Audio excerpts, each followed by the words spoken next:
So negative feedback, which I mentioned earlier, negative feedback is like the most common feedback mechanism that's used within the body. And this helps to regulate like body temperature. This can help regulate your blood glucose levels with insulin. This can also help regulate several other things. And so with negative feedback, it's like this. Your body temperature is 98.6 degrees Fahrenheit. If you go outside and it's hot, Texas heat, Texas heat will come through. If you go outside, you begin to sweat. The reason why you're sweating is because your body temperature has increased from 98.6 degrees Fahrenheit to above that homeostatic range.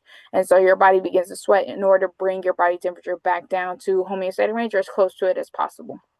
Okay, and it's the same effect if you are now coming outside back inside where it's cooler and then it's a little too cold, then your body responds to that stimulus.